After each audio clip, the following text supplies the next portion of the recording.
Bienvenidos a la segunda temporada de Conversando con el Gremio Podcast, un espacio auspiciado por el Ilustre Colegio de Abogados de Caracas, conducido por Paulimar Odremán y Luis Mejías y dirigido por la doctora Ivette Lugo. Bienvenidos a otro episodio de Conversando con el Gremio. El día de hoy tenemos una invitada muy especial, la doctora Rebeca Enríquez. Bienvenida a este nuevo episodio de Conversando con el Gremio, un espacio para el estudio y el análisis del derecho en Venezuela. Gracias por la oportunidad. Buenas tardes. Doctora, bueno, estamos aquí con la doctora Rebeca Enríquez, una destacada abogada penalista que entra en una nueva faceta ya desde el año anterior de autora, escritora. Cuéntenos un poco lo que han sido, qué le ha motivado a escribir estas obras. Bueno, gracias por la oportunidad de volver a mi casa, esta casa maravillosa donde nos juramentamos cuando nos hicimos abogados. Todos creo que sentimos esa emoción, ese compromiso de ver a la doctora allí juramentándonos y nosotros, bueno, pequeñitos, iniciando este camino maravilloso. Venir hoy para mí es un honor estar con ustedes y poder decir, vuelvo a mi casa con dos hijos maravillosos. Creo que escribir significa para mí sentir que aporto para Venezuela, sentir que mi presencia y mi vida no va a acabarse, a terminarse cuando parta de este plano, sino que muchos hijos van a leer estos libros que hoy considero que son absolutamente necesarios para el sistema penal venezolano. El libro Tras la huella del crimen es un grito para que se garantice la presunción de inocencia en Venezuela. Es necesario que el fiscal del Ministerio Público no solo alegue, sino que pruebe. Por eso desarrollé el impacto de las experticias del área físico-comparativo, porque era absolutamente necesario hacerlo de la mano del manual de cadena de custodia y los protocolos anexos. En cuanto al libro Cerebro Asesino, porque son dos, que acabamos de bautizar, es un grito también escrito para ustedes, porque estoy empeñada en saber la verdad, en buscar la verdad para darle paz a la familia. Yo creo que la víctima necesita saber por qué ocurrió, qué pasó por la mente de esa persona cuando decidió hacer daño. Y para mí es necesario, más allá de la sentencia, porque sí, en Venezuela hay justicia, hay un sistema judicial robusto que definitivamente sanciona cuando alguien está al margen de la ley. Pero más allá de la pena, es necesario saber cómo es nuestra sociedad, cuáles son y cómo son nuestros delincuentes y qué pasa por la mente de un criminal cuando decide cometer delitos atroces como los que estamos viendo hoy por hoy en Venezuela. Entonces decidí unirme con el doctor Omar Cuberos, neurocirujano maravilloso, para buscar la verdad dentro del ser humano, para poder entender el qué pasa por la mente de ese ser humano y cómo nosotros, a través de esta teoría, a través de este estudio, a través de este libro, podemos prevenir y ayudar al Estado venezolano para que se eviten delitos atroces. Maravilloso, me encantaría incluso que ahorita podamos hablar un poco más específico de los libros. Sin embargo, sí quisiera saber quién es Rebeca, qué hace. Ya sé que es una autora maravillosa al tener estos dos libros que creo que son de vital importancia para el ejercicio de la profesión, especialmente en el área penal. Pero, ¿qué hace Rebeca? Cuéntanos acerca de ti, de dónde egresaste, cuánto tiempo tienes de graduada, cómo es tu vida al día a día. Cuéntanos y que la audiencia también te conozca un poco. Gracias por la oportunidad. Bueno, nada, abogada penalista, egresada de la Universidad Santa María. Hice un posgrado en la Universidad Santa María en Derecho Penal, tengo posgrado en la Escuela Nacional de Fiscales en el área de criminalística, también en el ejercicio de la función fiscal. También tengo un doctorado en la UNES que hice de gestión ciudadana. También soy locutora egresada de la Universidad Santa María, tengo un programa de radio los sábados, también tengo una fábrica de pijamas para toda la familia que se llama Sueño Compartido, soy mamá y tengo desde el año 2012, me gradué como abogada en la Universidad Santa María. A partir de allí estuve, bueno, antes de ser abogado ya estaba en el tribunal, porque desde el primer semestre de mi carrera estuve en el Palacio de Justicia, luego estuve en el Ministerio Público, fui fiscal nacional, fiscal ante el Tribunal Supremo de Justicia, fiscal del área metropolitana de Caracas, y llegué a la dirección de consultoría jurídica, era la subdirectora de consultoría jurídica. De allí renuncié para dedicarme a mis sueños, porque también atiendo a la Fundación Amigos del Niño con Cáncer, tengo más de 100 ahijaditos allí, y bueno, ya era necesario que me debiera a Venezuela, por eso ya me vine del Ministerio Público, por supuesto con mi corazón azul, porque amo la institución que me dio todo el conocimiento, pero necesitaba, bueno, ser locutora, atender a los niños con cáncer, atender a las muchachas embarazadas y hacer todo lo que hago fuera de la profesión, que es servir al más débil. Excelente, doctora. Y sería muy interesante que nos cuente en su ejercicio profesional cómo le sirve de herramienta el hecho de ser locutora, cómo le sirve a usted el hecho de ser escritora y autora de libros. ¿Eso es un plus que usted tiene en su ejercicio como abogada? Qué buena tu pregunta, porque es necesario que nuestros muchachos, los que se están graduando, los que están estudiando, comprendan que el abogado debe ser un profesional integral. No existe un abogado que tenga voz si no la tiene educada, si no se hace locutor o por lo menos cursos de oratoria para transmitir el mensaje intacto al oído de quien lo escucha, porque si tenemos conocimiento pero no lo sabemos transmitir, es como si no tuviéramos conocimiento. Entonces, las personas que confían en nosotros, si es la víctima o si es el imputado, necesita que tengamos una voz fuerte, educada, que pueda transmitir ese mensaje. Y con respecto al libro, sí, te da autoridad, te da prestancia, las personas saben que manejas el tema, que amas tu profesión y que estás dando todo lo que tienes para un mejor sistema de administración de justicia, y eso lo valora la sociedad. Me encanta, me encanta. Y bueno, ahora sí, entremos en materia con respecto a estos maravillosos libros, especialmente si quisiera que nos comentara a quien no ha leído Tras la huella del crimen y a quien no ha leído Cerebro Asesino, que nos pudiera contar de qué va. O sea, ¿qué es eso que pudiste o quisiste plasmar y como dejar un poco claro también cuál es el mensaje que queremos que el lector pueda llevarse?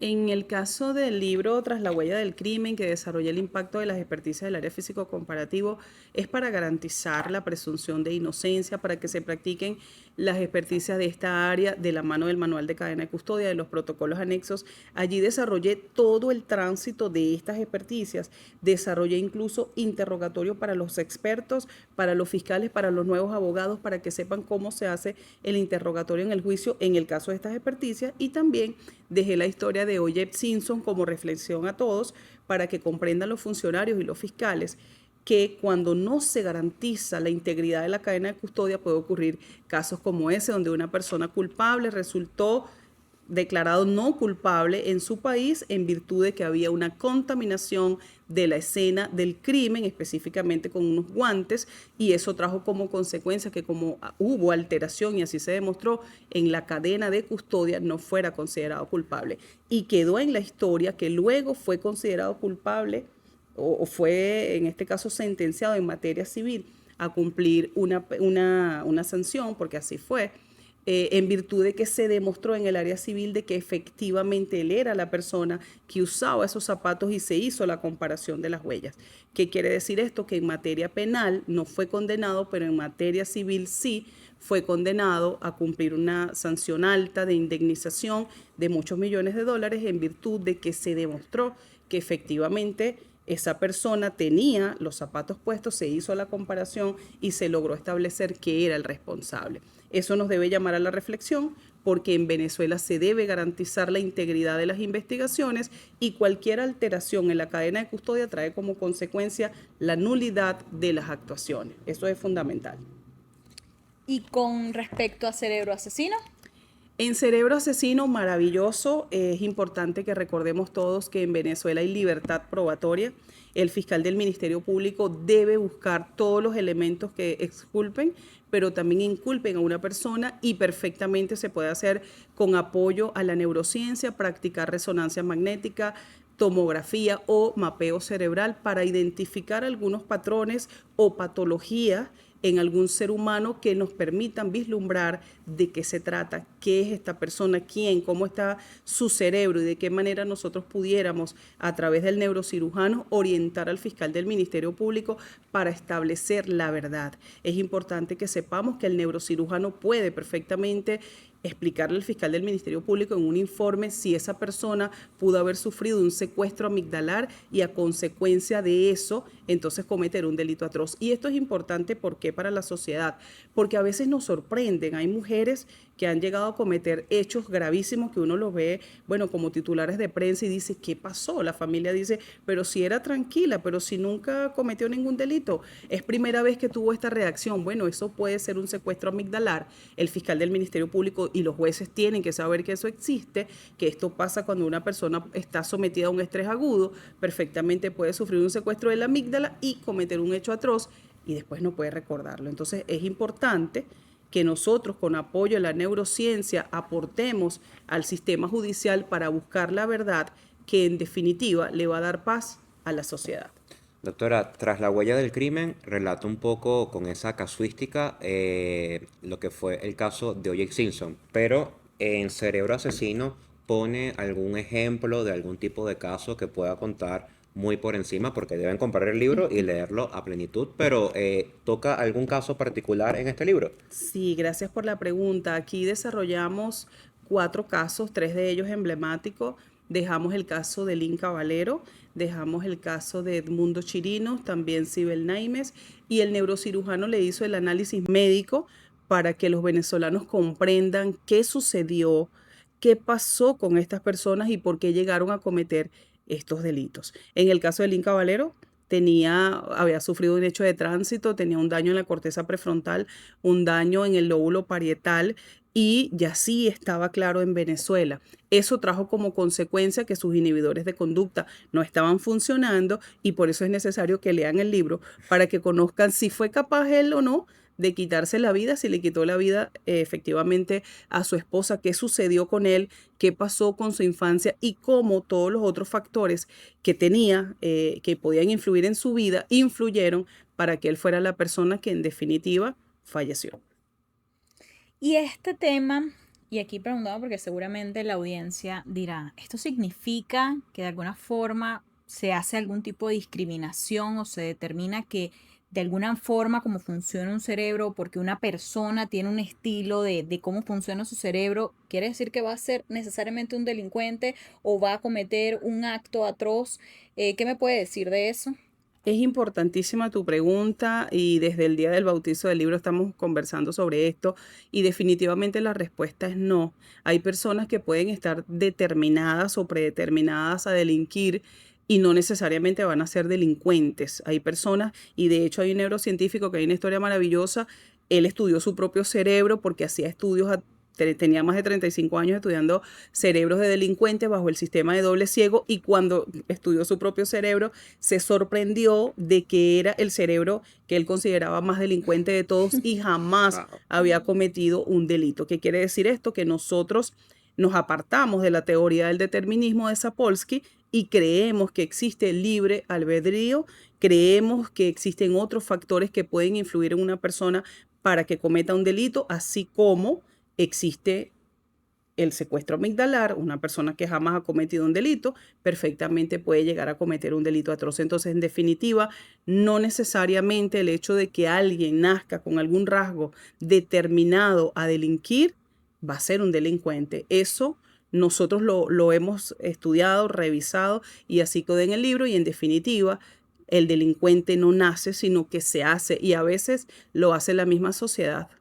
Doctora, dentro de su investigación, porque a final de cuentas usted está aquí aportando una doctrina, un estudio científico. ¿Cómo puede estos libros ser un aporte al proceso penal? ¿Cómo ayudaría a alcanzar esa verdadera justicia dentro del sistema penal venezolano a través de estos aportes científicos?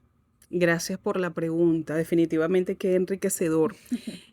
Sí, fíjate, es importante que nosotros recordemos siempre como abogados que en Venezuela se debe establecer la verdad de los hechos, que toda persona es inocente hasta que se pruebe lo contrario y nuestro legislador estableció la libertad probatoria.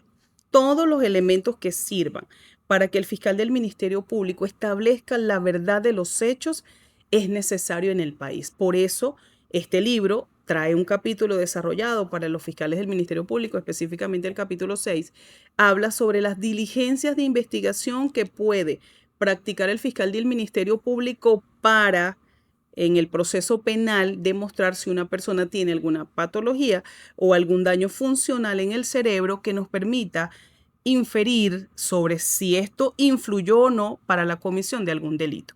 Entonces allí desarrollamos la resonancia magnética, le explicamos en qué consiste, dónde se puede practicar, en Venezuela quién está autorizado, también el mapeo cerebral, cómo se lee, cómo hace el neurocirujano, cuáles son las preguntas que se pueden hacer en juicio y todo para que el fiscal del Ministerio Público entienda que la neurociencia llegó para quedarse y es una herramienta que puede utilizar incluso para determinar si una persona tiene un coeficiente intelectual alto o no, y eso le va a permitir al fiscal del Ministerio Público que tenga una noción más clara de lo que va a buscar en la investigación. Hay casos donde estas personas tienen el coeficiente intelectual tan alto que evidentemente van a ocultar las pruebas y en definitiva, si el fiscal tiene conocimiento de ese coeficiente intelectual, se va a la investigación con más claridad sobre los elementos que debe recabar y por supuesto vamos a tener una investigación bien clara, bien sustentada y es lo que queremos.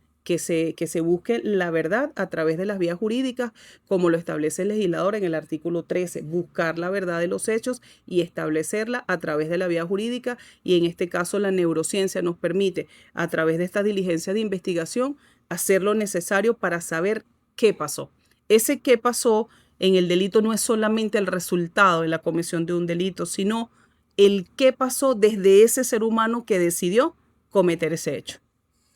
Maravilloso, ya me muero por leer estos libros, claro que sí.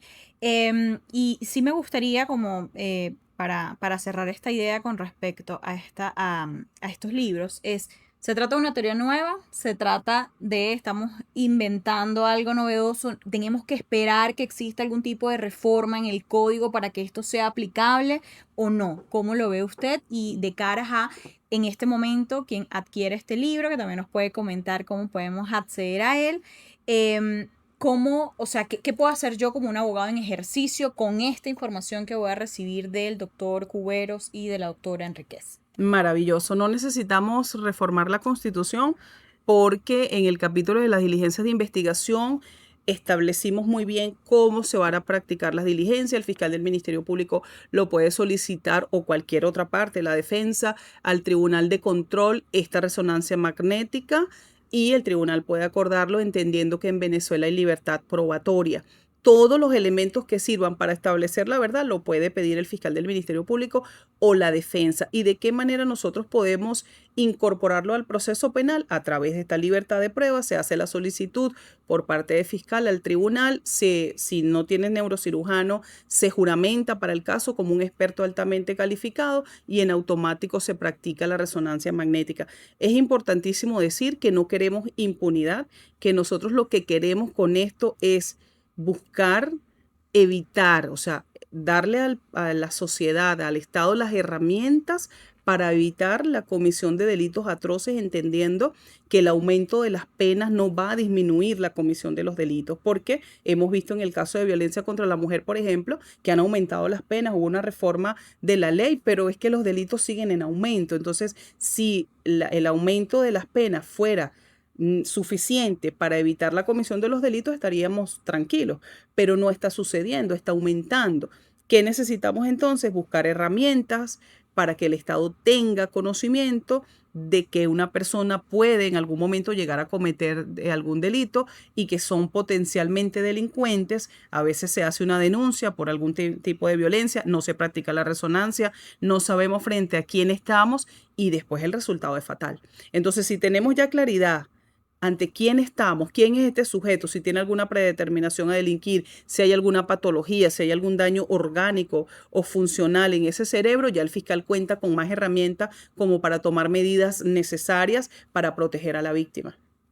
Excelente. Bueno, doctora, ya para ir finalizando, primero que nada, felicitarla porque usted está haciendo un ejercicio de construir país.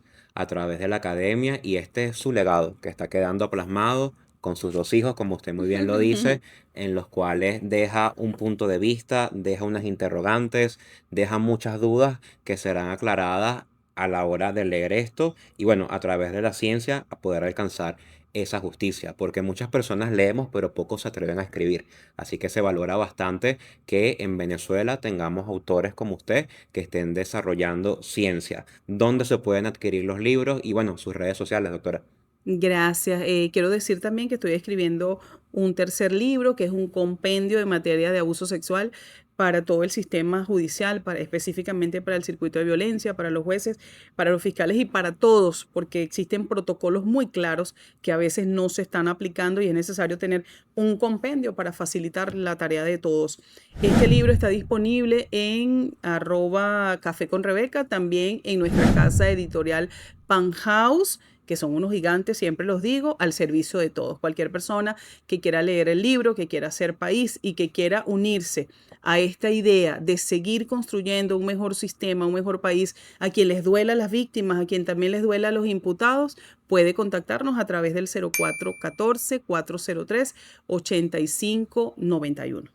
Muchísimas gracias y bueno, recuerden también seguirnos en nuestras redes sociales, @Gremio de Caracas en YouTube y Ilustre Colegio de Abogados de Caracas en Instagram. Nos vemos en un próximo episodio. Conversando con el Gremio Podcast. Un espacio auspiciado por el Ilustre Colegio de Abogados de Caracas. Conducido por Paulimar Odremán y Luis Mejías y dirigido por la doctora Ivette Lugo.